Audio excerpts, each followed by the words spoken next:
Meantime, Australia is urging China to de-escalate those tensions with Taiwan. For more on the developing situation, joining us live is Will Glasgow, the North Asia correspondent with the Australian newspaper. Will, appreciate your time. Beijing also directing its fury at our Foreign Minister, Penny Wong. Oh, yeah, big time. I mean, Beijing's directing fury all around the place. Literally sending ballistic missiles over Taipei, where I'm coming to you from last week. Still menacing the island. There's still planes buzzing around. There's anti-submarine drills are taking place right now. That embargo that we were talking about last week, those drills have been relaxed, or relaxed is the wrong word, unwound. They've come to an end, but the PLA then announced other military drills that are taking place in the region. So things are very, very tense. Yeah, overnight, the Chinese Foreign Ministry launched another attack on Australia's Foreign Minister, Penny Wong. That's because Penny Wong joined the United States and Japan and a lot of other countries in a joint statement condemning Beijing's aggression. China says that's provocative, it's mistaking black from white, and they've also said that, once again, Australia is causing all the problems in the bilateral relationship. So, look, it's just more proof on how difficult having anything like good relations. I've been advising people not to use that term with China-Australia relations. I think less bad relations should be the goal, and even having less bad relations with China right now as it's behaving in the world is really, really difficult, as Canberra's finding out with daily updates. So, Will, being there on the ground, how would you characterise Beijing's relationship with Taipei right now? Oh, it's appalling. I mean, but this is the thing. There's media attention on this right now, but Beijing hasn't spoken. It cut all formal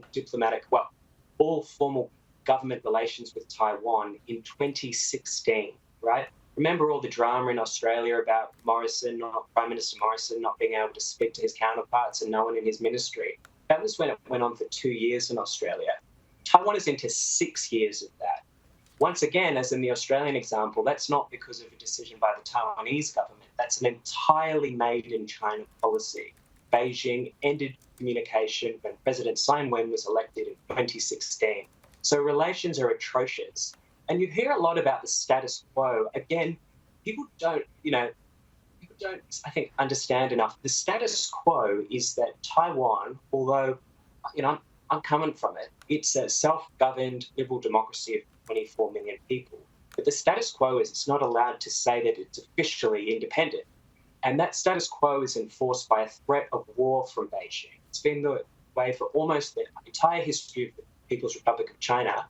But in the last week, that threat of war that keeps that status quo, that stops Taiwan formally declaring independence, has ramped up dramatically. And that's why Canberra's spoken out against the action, why Tokyo has too, why Washington has, why Europe has.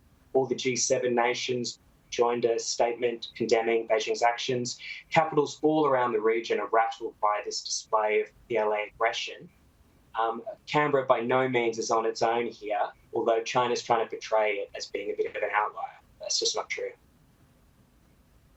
So when you speak of being rattled, how are people there on the ground coping? I know last week when we spoke with you, you said that they're pretty used to the sort of strong rhetoric coming from China, but yeah. I mean, things really have stepped up in the last few days. How are people feeling on the ground about the future? Well, look, how they feel about the right now, they are amazingly relaxed. I was out chatting to people yesterday about this, and people just going through their 4 days of what's historians will call the fourth Taiwan Straits crisis. And, it's amazing. They've been at work, they've been out shopping over the weekend. Monday was Father's Day, so people were having special meals with their families. They just get on with life. Like I said, threats of war towards Taiwan from Beijing are almost as old as the history of the People's Republic of China. The Chinese Communist Party just won't accept the Chinese Civil War ended in 1949. It continues to make these threats. So people here have extremely high thresholds before they get rattled. And also, the trigger for this is US House Speaker Nancy Pelosi, right? The immediate trigger for what's happened. But again, we can be ahistoric on this. That took place after many notable actions from Beijing, again, that have destabilized the status quo that allows Taiwan to exist in peace. So As I said, in 2016, Beijing cut off all contact at a government level with Taiwan after President Tsai was elected. In 2018, China rattled all its neighbours and even Canberra when Xi Jinping ended the two-term limit, just completely upending the orthodoxies of Chinese elite politics as he continued to shore up his strongman rule. Now, he's months away from getting a third five-year term. That has not gone down well in Taiwan. It's alarming. It reduces Beijing's ability, it seems, to moderate its behaviour. It gets rid of that safety valve, get the change of government. So that's another change in the status quo. And of course, in 2020, Beijing launched a total crackdown on political life and civic freedom in Hong Kong. And, once upon a time, Beijing would offer Hong Kong as an example for Taiwan. You should have a Hong Kong-style model, one country, two systems. Well, Xi Jinping completely ended that, right? So sentiment here towards Beijing's appalling. I mean, no one wants to be ruled by the Chinese Communist Party. And, Ash, would you? Would you listeners? Would you viewers?